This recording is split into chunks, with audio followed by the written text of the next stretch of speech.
Okay, so looking ahead, Don, let's shift our attention, take the last few minutes of our show to talk about Colorado State. I know you'll watch more tape on them this week, but I know you watched some Colorado State tape here these last few days.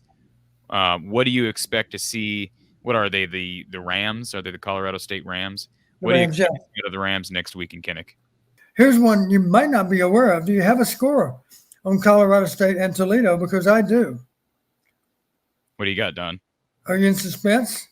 Well, Toledo almost knocked off Notre Dame, so yes, they did. I believe just 1 week ago, maybe. Yes, last week. Well, I haven't. I've taped the game. I'm going to look at it later, but I happened to turn it on when I first got home, and to my surprise, at the end of the game, it was 19-6 in favor of Colorado State. You realize they were playing at Toledo. That's one reason I thought it'd be a Toledo win. Secondly, if the same Toledo showed up for Colorado State that played against Notre Dame, you would certainly expect another win. Did not happen. 22-6 Colorado State. And we can talk a little bit later about them. But as I looked at them, I've looked at all their games. I haven't obviously broken down today's game, but I've looked at the other 6 games. That's 4 from a year ago and 2 from this year. And they start their season, of course, by losing to a very good South Dakota State team. But they're playing at home. They're playing at FCS school. You know, you'd like to think you can find a way to win that. Yeah. And it didn't happen. And then Vanderbilt beats them also out in Fort Collins, I believe. Well, the good news, a lot of our listeners wouldn't be aware of this, but the Colorado State head coach was the head coach at Boston College. Steve Adazio is his name. We played him in a bowl game not very long ago, right? And beat him. So his philosophy on offense is pretty traditional. You know, it's an offense based on a power running game, play action passes. Maybe they changed up today. Who knows what they did today? Maybe that's one reason they won the game is they were not so predictable with how they play. But the thing that sticks in my mind, I'm looking at their games from last year. They played Fresno State, Wyoming, Boise State, and San Diego State. And they were 1-3 in those games. Oh, they beat Wyoming. They lost to Fresno. That's nothing to be embarrassed about. They lost to Boise. Boise's very good too. They lost to San Diego State. They're also very good. The thing that amazed me is they were horrible in the kicking game. A couple of those games, they gave up a kick return and a punt return for a touchdown, or maybe they had a field goal and a punt blocked in the same game. They were atrocious in the kicking game. That was the biggest weakness I saw last season with them. Now, this year, as you know, they started off losing to South Dakota State. They lost a heartbreaking close game to Vanderbilt. But then they put it all together in game 3 against Toledo. So they're a dangerous team because Kent State did a good job of hanging with us and matching up with us. Then you can bet that Colorado State, they gain confidence against Toledo. You can bet that they're going to feel that they can come in here and represent well, just like Kent State did. So it'll be a challenge all over again. I think we touched on it last week, Corey. We have now graduated from the ranks of the hunter to the ranks of the hunted. And we're going to get everyone's best shot. That'll include Colorado State. It'll include every team on that schedule. And we better be prepared for that because that's exactly what we're going to get. People don't get very many chances to play a top 5 team. They're not going to not take advantage of that opportunity. I don't want to totally shift attention from Colorado State to Maryland because obviously Colorado State comes first in the schedule. Observation from the Maryland game last night. First of all, we know how explosive Maryland can be offensively. Demas is a really good wide receiver for the Terrapins. Obviously, Tagovailoa has a good arm. He's a small guy. He's, I think, 5'11". To me, my biggest takeaway from Maryland last night, a lot of lack of discipline. I think they had at least 2 guys ejected for targeting. I thought both of them were very good targeting calls. They look like dirty hits to me. Yeah. Maybe let's just get your observations from that game last night because Maryland is coming up in 2 weeks.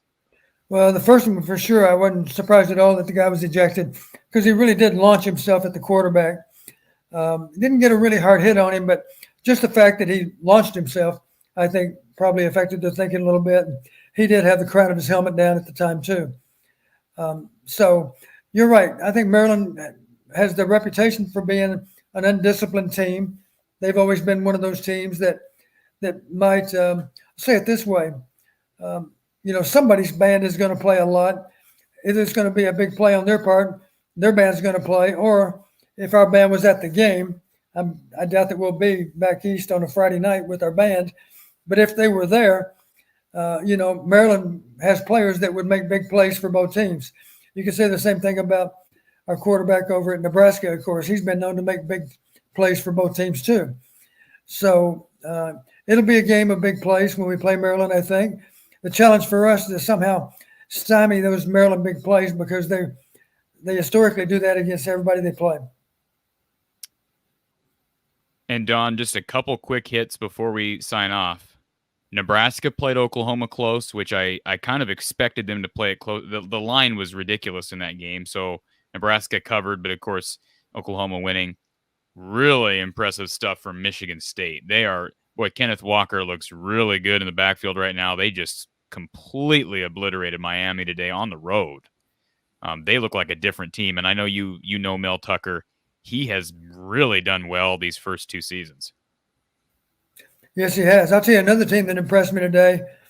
Northern Illinois plays pretty good football, and they went up to the Big House and got spanked severely. And you say what you want to about Michigan, but it looks like Michigan's going to be in the fight too. Right now, I'm really glad we don't play either Michigan State or Michigan because both of them look like serious contenders for the East title. And I'm still thinking my lucky stars, Don, we're not playing Ohio State. Let's save that for Indianapolis, hopefully. Cincinnati beat Indiana. Boy, Indiana was up 14-0 early in that game, and just turnovers. Michael Penix is just not playing football like he was last year. I'm not sure what's going on with him, but and then you mentioned the Minnesota win over Colorado. Purdue battled Notre Dame for a while, but the Irish ended up winning 27-13. Ohio State over Tulsa 41-20. Rutgers over Delaware 45-13. Duke, boy, Northwestern came back in that game. It was one-sided for most of the game. Northwestern pushed the Blue Devils, but Duke wins 30-23. And then, of course, right now over on ABC, which I'm sure you're going to head over there as soon as we're done here, Don, Auburn leading Penn State 10-7 second quarter, and Penn State deep backed up into its own territory. So, of course, as you can see on the screen, Iowa, Colorado State next week, 2:30 p.m. Central Time inside Kinnick Stadium and on Fox Sports 1. Don, do you have anything to add on Kent State, on the schedule ahead, on the struggling offense and the exceptional defense? Well, for those that really are always interested in the analytics, this was a hard game to do, the Kent State game. You think about it, 5 of their 6 games were one-sided games. I'm talking about last year and this year. The average margin was over 36 points a game.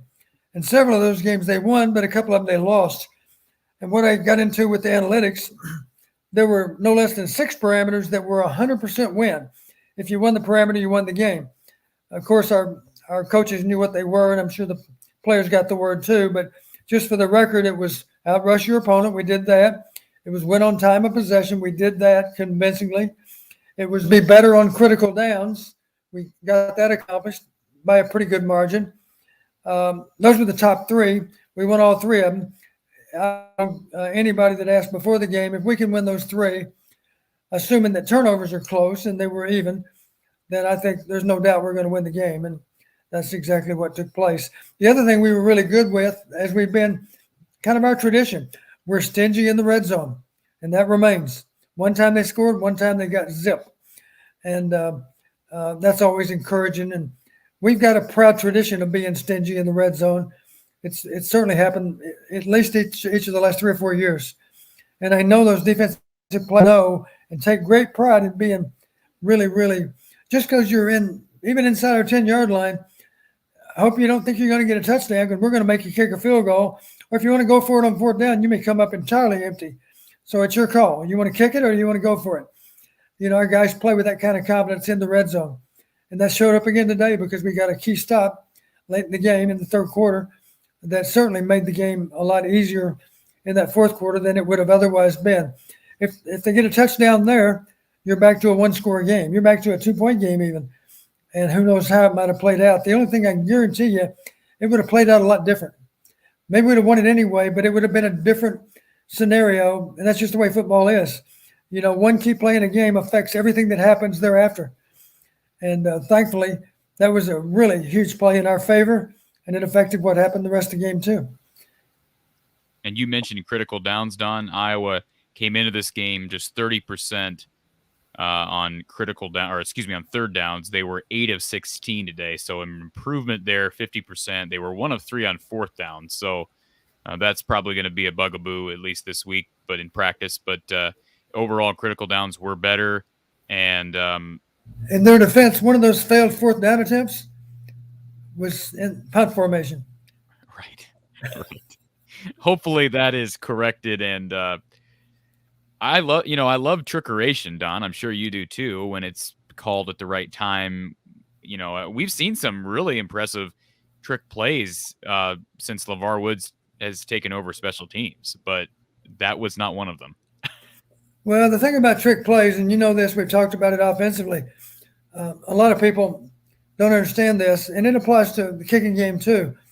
I had a coach, a very respected coach one time. He said the only problem with trick plays, they require too much practice time. And I'm sitting there thinking, no, they don't, because trick plays do not require great execution. They only require good execution. The reason it only requires good execution is you got the element of surprise. Right. If you're gonna run outside zone and you're the University of Iowa, you better practice that a lot, because everybody's going to try to stop that play because they know that's part of what you do. But here's the rest of the story about trick plays. A lot of people say, well, that's all well and good, except you gotta guess if they're going to be in the right defense or not.